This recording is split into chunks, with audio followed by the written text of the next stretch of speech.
अस्सलाम वालेकुम गाईज, कशा आहात तुम्ही? उम्मीद करते खैरियत असाल. तर मी आज तुमच्यासाठी आणलेली आहे क्रिस्पी आणि झणझणीत कोळंबी फ्राय. तर चला बनवायला स्टार्ट करूया. आणि एवढी झटपट बनते ना की मी तुम्हाला काय सांगू, तुम्ही स्वतःच बघा. चला. तर आपल्याला कोळंबी फ्राय करण्यासाठी सर्वप्रथम मी पाव किलोमधलं अर्धा किलो जितकी कोळंबी घेतलेली आहे. साफ करून स्वच्छ 2 पाण्यात धुवून घेतलेली आहे आणि त्याला आपण त्याचं पाणी काढून घेतलेलं आहे. ठीक आहे. तर इथे 2 चमचे मसाला, अर्धी चम्मच हळदी पावडर आणि स्वादानुसार नमक हे सर्व याच्यात टाकूया. ठीक आहे. आणि एक लिंबाचा रस पण टाकूया याच्यात.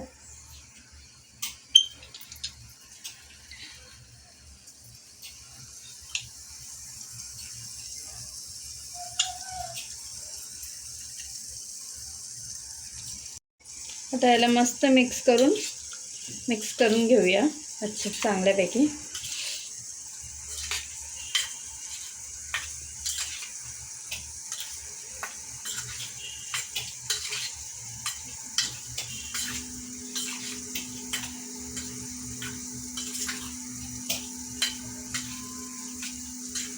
आता आपली कोळंबी मस्त मिक्स झालेली आहे. आता याला ढाकून 15 ते 20 मिनटं साईडला ठेवूया.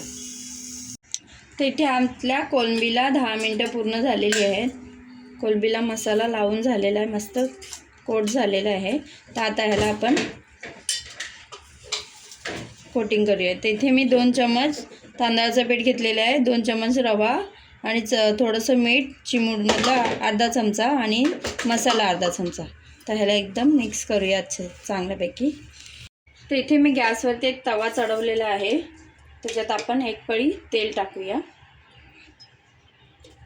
तेल गरम करायला ठेवूया आणि इथे आपण कोळंबीला कोटिंग करून घेऊया. ठीक आहे. तर अशा पद्धतीने आपल्या सर्व कोळंब्या कोटिंग करून घ्यायच्या आहेत.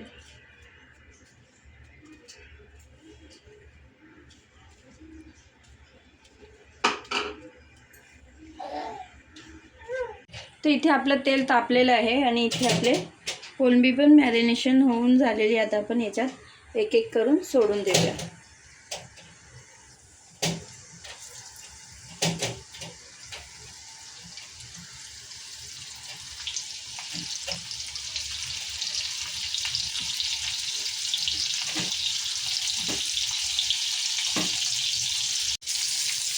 तिथे कोळंबी एका साईडने फ्राय झालेली आहे. आता याला खूप पलटी मारूया आपण.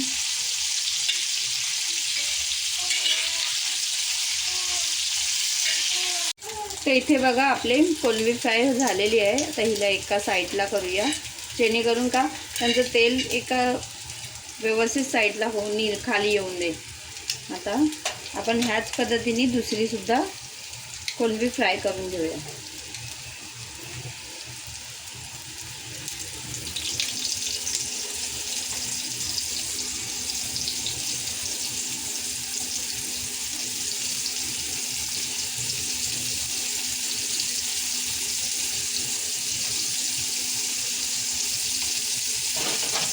ह्यांना काढून घेऊया एका प्लेटमध्ये टिश्यू पेपरवरती, जेणेकरून त्याचं पूर्ण ऑइल निघून जाऊ दे.